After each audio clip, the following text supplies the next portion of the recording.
এই মায়া ছেদ হোৱাৰ উপায় এটাই হৈছে নিৰন্তৰ হৰিনাম কীৰ্তন। মায়ানো কি? ভাগৱতত কৈছে, অ বস্তুক দেখাও মই বস্তুক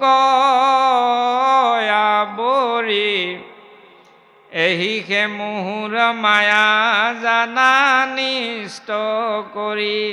মই বস্তুটো লুকুৱাই ৰাখোঁ, অবস্তুটো দেখাই দিছোঁ। এইটো অবস্তু মোৰ অবস্তু, এইটো মৰাৰ পিছত পচি যাব, জ্বলাই দিব। আচল বস্তুটো আছিল ইয়াত, কিন্তু আমি সেই অবস্তুটোকে বস্তু বুলি ভাবি লওঁ এওঁ মোৰ আপোন, এইকেইটা মোৰ ল'ৰা, এইকেইটা পৰৰ ল'ৰা, এইকেইটা মোৰ গৰু, এইকেইটা আমুকৰ ঘৰত দে দুচাত। তাতোতকৈ ডাঙৰ কথা, ভকতৰো মায়া লাগি থাকে। এওঁ আমাৰ খেলৰ ভকত, এইজন তেওঁ খেলৰ ভকত, একেলগে নচলিব। তেতিয়াহ'লে বস্তুক দেখাই নাই, অবস্তুককে আমি দেখাই আছো। এই মায়াটো নাইকিয়া কৰি জ্ঞান আহিলে কি হৈ যাব? সমস্ত ভূতত দেখিবেক নাৰায়ণ। আচল বস্তুটো নাৰায়ণহে, সকলোৰে ভিতৰত সোমাই থকা নাৰায়ণক দেখিব। আৰু নাৰায়ণক দেখাৰ লগে লগে কি হ'ব? কোনো শত্ৰু নাই, কোনো মিত্ৰ নাই, কোনো ধনী নাই, কোনো দুখী নাই, কোনো জীৱক মই মাৰি কাটি চাল চেলাই মই তেতিয়া আৰু খাব নোৱাৰিম। চব হৰি, যত দেখা নিৰন্তৰ হৰিময়, যত দেখা চৰাচৰ হৰিময় নিৰন্তৰ। পৰীক্ষিত ৰজাৰো সেইটোৱে হ'ল। জ্ঞান বৈৰাগ্য ভক্তিৰ যোগে তেওঁ মায়া ছেদ হৈ সমস্ত ভূতত যেতিয়া হৰি দেখিল, শুকদেৱে কবলৈ লৈ কৈছিলে, তুমি ভয় কৰিছা তক্ষকটো দেখিবা বুলিহে, মই তক্ষক নহয় হৰিক দেখাই দিম। তেতিয়া তেওঁ বুজি পাই গ'ল যে তক্ষক আন একো নহয়, হৰিয়ে, মোৰ ওচৰলৈ হৰিয়ে আহিছে চতুৰ্ভুজ ৰূপ লৈ। গতিকে তেওঁ আহ্বান জনাইছে, তক্ষক সোনকালে নাহে কিয়? তেনেকুৱা হৈ আমি মৃত্যু হ'লে মৃত্যুৰ ওপৰত আমাৰ বিজয় হৈ গ'ল, জয় হৈ গ'ল। আৰু সেই বস্তুটো যদি দেখা পাওঁ, বেলেগ এখন বৈকুণ্ঠলৈ যাব নালাগে বাপক, ইয়ালৈকে বৈকুণ্ঠখন নামি আহিব, ইয়ালৈকে বৈকুণ্ঠখন নামি আহিব, আপোনাৰ ঘৰলৈ আহিব। আপুনি মই ভাবি আছো যে মই ঘৰখনৰ মুৰব্বী, মহিলাগৰাকী মোৰ কথা মতে চলিব লাগিব, মোৰ লেমেন ল'ৰাকেইটা মোৰ মতে চলিব লাগিব। কিন্তু স্বৰূপত যদি ভাবি লওঁ, বোলে কোনো নহয়, যত দেখা চৰাচৰ হৰিময় নিৰন্তৰ। এয়া মায়াহে, ভাৰ্যা নহয় মোৰ ভগৱন্ত। ভাৰ্যাই যদি স্বামীজনক ভাবে এয়াই মোৰ ভগৱন্ত, এওঁৰ দেহৰ ভিতৰতে ঈশ্বৰ আছে, আৰু এখেতক সেৱা কৰিলে ভগৱন্তই পাব। পুত্ৰই যদি ভাবি লয় পিতৃ মাতৃতে মোৰ ভগৱান সোমাই আছে, এওঁলোকক সেৱা শুশ্ৰূষা, এওঁলোকক ভালদৰে ৰখাৰ ব্যৱস্থা যদি কৰিলে মই ভগৱন্তৰে সেৱা কৰি থকা হ'ব, তেতিয়াহ'লে আপোনাৰ ঘৰখনত পত্নীও হৰি, পুত্ৰও হৰি, পুত্ৰৰ কাৰণে পিতা মাতাও হৰি। এনেকুৱা অৱস্থা ক'ত আছে বাৰু? কীৰ্তনত পঢ়িছে, বৈকুণ্ঠৰ বৰ্ণনাত, যতেক পুৰুষ মানে মাধৱৰৰ ৰূপ, লক্ষ্মীবোৰ মহিলাবোৰ কি বুলি কৈছে? লক্ষ্মী বুলি কৈছে। বৈকুণ্ঠতে তেনেকুৱা যিমান পুৰুষ আছে চতুৰ্ভুজ। তেতিয়াহ'লে আপুনি মই যদি ইজনে সিজনক দেখা পাওঁ কলিযুগত হৰি, তেতিয়া আমাৰ ঘৰখনেই বৈকুণ্ঠ হৈ পৰিব। কিন্তু এইটো হ'বলৈ আমাক নিদিয়ে। কোনে নিদিয়ে? এতিয়া কলিয়ে নিদিয়ে। কাৰণ যুগাধিপতি কলিয়ে আমাৰ চিত্ৰত বহি আছে। গতিকে কলিক খেদোৱাৰ উপায় কি? আমাৰ মন বুদ্ধি চিত্ৰ অহংকাৰৰ পৰা কলিক খেদোৱাৰ উপায় কি? কলিৰ পৰা পৰিত্ৰাণ পোৱাৰ উপায় কি? কলিয়ে আমাক কি কি কৰি থাকে? বিভিন্ন শাস্ত্ৰত কলিয়ে কৰি থকা কামবিলাকৰ বিষয়ে উল্লেখ কৰিছে। সেইখিনিক যদি আমি থুপাই লওঁ, 1 নম্বৰ কাম, কলিয়ে ধৰ্ম ধ্বংস কৰে, অৰ্থাৎ অধৰ্ম কৰায়। আমি স্বামীয়ে পত্নীৰ লগত অধৰ্ম কৰোঁ, পত্নীয়ে স্বামীৰ লগত কৰে, ঘৰৰ ককাই ভাই ইজনে সিজনৰ লগত অধৰ্ম কৰোঁ, প্ৰতিবেশী ইজনে সিজনে ঠেলা ঠেলি কৰোঁ, অধৰ্ম কৰোঁ, সমাজত অধৰ্ম কৰোঁ।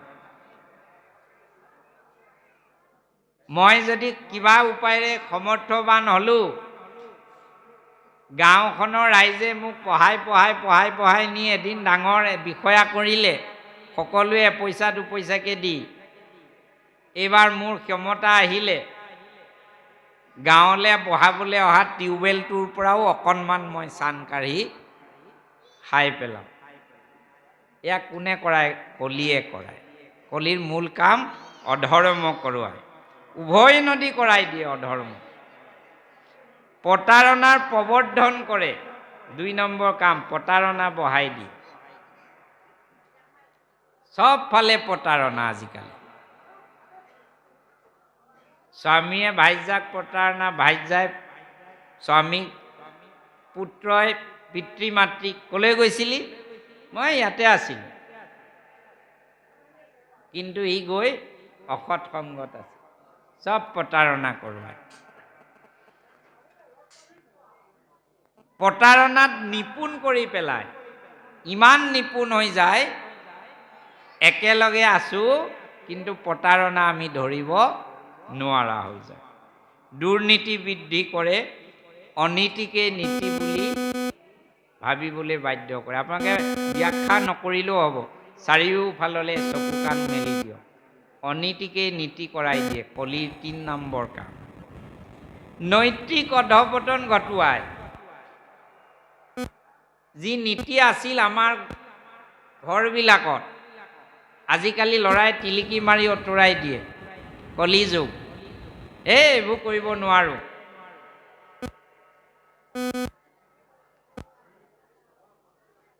পিতৃ মাতৃৰ চৰণ স্পৰ্শ কৰিব বেয়া পায়, আউটডেটেড বুলি ভাবে।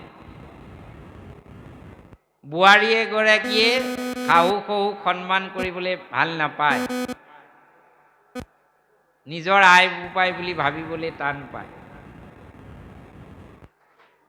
এই সব কাম কলিকৃত দুখ। নৈতিক অধঃপতন, কোনো নীতি নাই, সবতে আমি ফাঁকি দিছোঁ।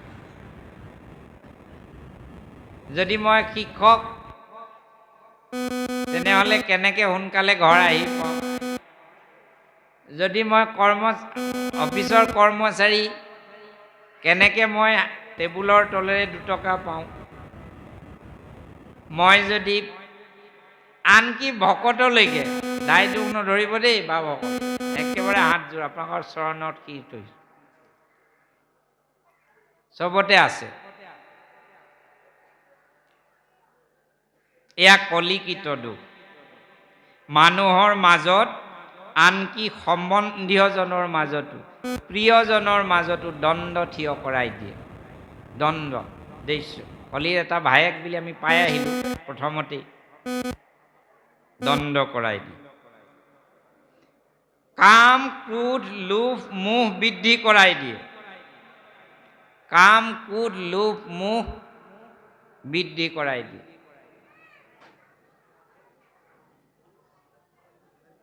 মোহ বৃদ্ধি কৰাই দিয়ে, লোভ বৃদ্ধি কৰাই দিয়ে। বিশ্বাসঘাতকতাত সহজাত কৰি তোলে, বিশ্বাসঘাতক কৰি তোলে। খুব সহজতে বিশ্বাসঘাত কৰিব পাৰে আজিকালি মানুহে। আগতে এনেকুৱা কাহিনী পোৱা যায়, যে মানুহে ক'ৰবাত পুণ্য তীৰ্থ কৰিব গৈছে, নিজৰ সকলো ধন সোণ ৰাখি থৈ যায়, এঘৰত ৰাখি থৈ যায়। উভতি আহিলে বোলে তোমাৰ ধন সোণ বিচাৰিলোঁ। কিন্তু এতিয়া হ'বনে তেনেকুৱা? আহি আৰু উভতি নাপাবহি। দুখ বৃদ্ধি কৰে, অস্থিৰতা বৃদ্ধি কৰে। অস্থিৰ, আজিৰ সমাজ অস্থিৰ। আজিৰ সমাজ অস্থিৰ। মই এজন শিক্ষক, আজি দুখেৰে ক'ব লগা হৈছে, মোৰ শিক্ষকতাৰ জীৱন কালতেই ইমান অস্থিৰ ছাত্ৰ সমাজ হৈ পৰা দেখিছোঁ যে ভাবিবলৈকে ভয় লাগে। অস্থিৰ, স্থিৰতা নাই। 45 মিনিট 40 মিনিট এটা শ্ৰেণীত একান্তভাৱে বহি পাঠ গ্ৰহণ কৰিব নোৱাৰে। অল্প আয়ু, অল্প আয়ুটো হয়ে আজিকালি। অল্প আয়ু কলিকৃত দুখ, সেইটো সহজতে মানুহৰ মৃত্যু হৈ যায়। মলিনতা, মলিনতা দেহৰ, মনৰ, বাক্যৰ। মুখখন আছে কাৰণে আমি টানতকৈও টান কথা কৈ দিবলৈ কোনো কেয়াৰেই নকৰোঁ। যি আহে তাকে কৈ দিব পাৰোঁ, যি আহে তাকে। বাক্যৰ মলিনতা, মনৰ মলিনতা। আমি আজি খোলাকে আনন্দ উপভোগ কৰিব নোৱাৰোঁ। গাঁওখনৰ এঘৰলৈ যদি এখন নতুন বাহন আহে, আনন্দৰ বিষয় হ'ব লাগে। গাঁওখনৰ এটা সম্পদ বাঢ়িছে, কেতিয়াবা বিপদত পৰিলে আমিও যাম, পাম সহায়। তাৰ পৰিৱৰ্তে আমি কি বুলি কওঁ, নেজ দীঘল হৈছে নিজৰ, নিজে পাৰি বহিব, আমিনো কি দৰকাৰ যাব, এনেকুৱা ভাৱ হৈ যায়। মলিনতা, এইটো মনৰ মলিনতা। দেহৰ মলিনতা, অপবিত্ৰতা আজিকালি বাঢ়ি গৈছে। অপবিত্ৰতা, এই আটাইবিলাক কলিকৃত দুখ আমাৰ সমাজত আজি চলি আছে। সেইটোকে দ্বাদশ স্কন্ধ ভাগৱতে আমাক সকীয়াই দিছে। কলিৰ বাসস্থান হিচাপে পৰীক্ষিতে চুক্তি কৰি দিছিল ক'ত ক'ত থাকিব। 5টা স্থান দিছিল।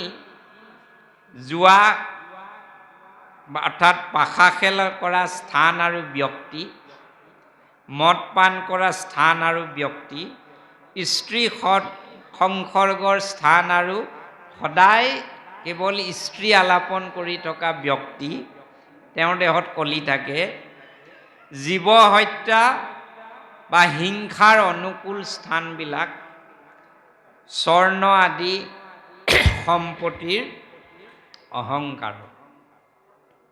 বাপসকল, আপোনালোকে এতিয়া মনটো, চকুকেইটা মুদি এই 5টা বস্তু আপোনালোকৰ ঘৰত, 5টা স্থান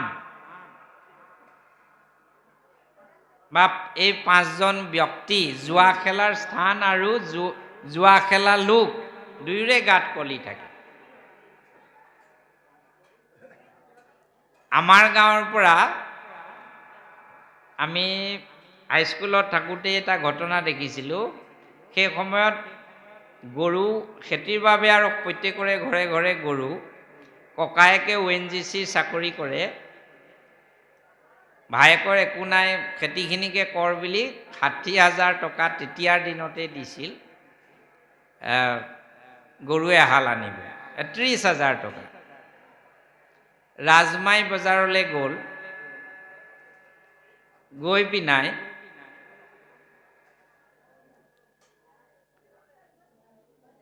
দেখিলে যে এই এনেকৈ বল দলিয়াব দিয়ে, ওপৰৰ পৰা আহি ক'ৰবাত সোমাই, যিটোত সোমাই ডাবুল পাব, বলটো য'তে সোমাব, তেনেকুৱা এখন জুৱা তাত হৈ থাকে। ই গৰু চাই ভাবিলে 30,000 আছে, যদি 5,000 আৰু পাই লওঁ সুবিধাই দেখোন হ'ব। প্ৰথমে হেনো লগাই দিলে, তাৰ নামটো নাৰায়ণ, এইজনৰ নাম নাৰায়ণ। লগাই দিলে, প্ৰথমে হেনো 20,000 নে কিমান পাই গ'ল, অলপ অলপ পালে। তে গৰুৰ যিজন দালাল আছিল সিও আমাৰ গাঁৱৰে, তাক কৈছে ব'ল তই এখন গৰু কিনিব লাগে। সি ক'লে 20,000 পালোৱে, আৰু 10,000 পালে দুহাল নিব পাৰি। এইবুলি আটাইখিনি লগাই দিওঁতে এটা সময় এটকাও নাইকিয়া হ'ল, হুৰে কান্দিব ধৰিছে। আৰু ঘৰলৈ আহি ককায়েকৰ ভৰিত পৰি কন্দা দৃশ্যটো মই দেখিছিলোঁ, সেইকাৰণে আপোনালোকক কৈছোঁ। তাৰমানে জুৱা খেলা মানুহৰ লগতো কলি থাকে। এতিয়া মই আপোনালোকক ক'লো এইখিনি জুৱা খেলত থকা, জুৱা খেলৰ মানুহৰ গাত থকাটো কথা কওঁ শুনক। সেই একেজন ব্যক্তিকে ONGCত চাকৰি কৰা ককায়েকে দয়া কৰি আৰু 30,000 দি পিছৰবাৰ আকৌ গৰু আনিব পঠাব। আপোনালোকে বিশ্বাস কৰে নকৰে নাজানো, সেইদিনাও গৈ তাৰ মগজত সোমালে, দাদাক যদি 30,000 ঘূৰাই দিব পাৰোঁ, হে ভগৱান এইবাৰ লগাবা আৰু বুলি 30,000 লগাই দিলে, চব টকা গ'ল। এইযোৰ জুৱা খেলাজনৰ গাত থকা কলি থকা কথা, এয়া জুৱাৰ স্থানত থকা কলি নহয়। গতিকে মদ পান কৰা স্থান আৰু মদ পান কৰা ব্যক্তি যদি আপোনাৰ ঘৰত আছে, তেনে কলি সোমাই আছে বুলি ধৰিব। ত্যাগ কৰিব দেই বাপসকল, ত্যাগ কৰিব, নহ'লে কিন্তু আমি 1000 নাম ল'লেও কলিৰ প্ৰভাৱৰ পৰা মুক্তি সহজতে নেপাম। জীৱ হত্যা আৰু হিংসাৰ অনুকূল স্থানবিলাকত থাকে। এতিয়া আমাৰ ঘৰবিলাকত যদি জীৱ হত্যা হৈ আছে, তেতিয়াহ'লে ভাবি ল'ব আমাৰ ঘৰবিলাকত কলিৰ নিবাস আছেই। স্বৰ্ণ আদি ধন সম্পত্তি, এই বিষয়ে আলোচনা আমি কৰিছোঁৱেই। ধন সম্পত্তি আহৰণ কৰাটো কোনো ভুল নহয়, ধন সম্পত্তি কেতিয়াও আপদ নহয়। দৰিদ্ৰতা বা অলক্ষী দূৰ কৰিবৰ বাবে ধন সম্পত্তিৰ আৱশ্যক আছেই। সৎ পথেৰে উপাৰ্জন কৰা ধন সম্পত্তি কেতিয়াও কলি নহয়। হোৱা হ'লে ৱাৰেন বাফেট, ৰতন টাটা এই সকলো কলিৰ প্ৰভাৱতে পৰিলেহেঁতেন। আচলতে সেই ধন সম্পদৰ আমাৰ অহংকাৰ কিমান হৈছে। ৰতন টাটা আপোনালোকে দেখিছিল, এটা অতি সাধাৰণ জীৱন কটাইছিল, কিন্তু লক্ষ লক্ষ টকা দুখী দৰিদ্ৰ চেৰিটেবল ট্ৰাষ্টত দান দিছে। ধন কেনে পথেৰে আহৰণ কৰিছোঁ সম্পদ, 1 নম্বৰ বিচাৰ্য সেইটোহে, তাত কলি আহিছে নেকি। দুৰ্নীতি, কাৰণ দুৰ্নীতি হৈছে কলিৰ ভায়েক। আৰু সেই সম্পদত মোৰ অহংকাৰ বাঢ়িছে নেকি। 3 নম্বৰ কথাটো যে সেই সম্পদৰ ব্যৱহাৰ মই কেনেকৈ কৰিছোঁ। শ্যামন্ত মণিটোৱে বৰ্ণনা দিওঁতে তাতে লিখাই আছে, আপোনালোকে পাইছে, নাহিকে দুৰ্ভিক্ষ মাৰি মৰক, একো উপসৰ্গ কি আছে নোপোজে তই, নাহিকে ব্যাধি ব্যাঘ্ৰ সৰ্প ভয়। সেইটো মণি পিন্ধি যাওঁতে আকৌ বাঘে মাৰিলে, সিংহই মাৰিলে, সিংহটোক আকৌ জাবৱন্তই মাৰিলে। সেইটো মণি নিয়ে ইমান অথন্তৰ হ'ল, কৃষ্ণই 18 দিন যুদ্ধ কৰিব লগা হ'ল। কি কাৰণে? তাৰ গুণ সেইদিনাই নিষ্প্ৰভ হ'ল, যিদিনা তাৰ গৰাকীৰ সেই মণিৰ প্ৰতি অহংকাৰ আহিল। কৃষ্ণই বিচাৰিছিল নিজে বোলে তোমাৰ বহুত হৈ গ'ল, এইটো ৰাজভঁৰালত জমা দিয়া, জগতৰ কল্যাণ হ'ব লাগে ইয়াৰ পৰা। নিদিলে, মই মোৰ ভাৱত থাকিল অহংকাৰ। সেইদিনাই আচলতে মণিৰ গুণ লোপ পালে। আমাৰ উপাৰ্জিত ধন সম্পদো যেতিয়ালৈকে আমি ভগৱন্তক অৰ্পণ নকৰিম তেতিয়া সি আপদ কঢ়িয়াই আনিব। ভগৱন্তে দিবও, ভগৱন্তই নিও থাকিব, ডাক্তৰ হৈ নিব, গাড়ীৰ মেকানিক হৈ নিব, LIC মানে পলিচি হৈ নিব, কি হৈ পায় নি থাকিব। ভোগ আমাৰ নহয়। সম্পদ ভগৱন্তত অৰ্পণ কৰি, শাস্ত্ৰত এই ভাগৱত শাস্ত্ৰতে আছে, আপোনালোকে পাব অধ্যয়ন কৰিলে, যে সৎ পথে উপাৰ্জিত ধন কি উপাৰে ভাগ কৰিব লাগে। 5 ভাগ কৰিব কৈছে।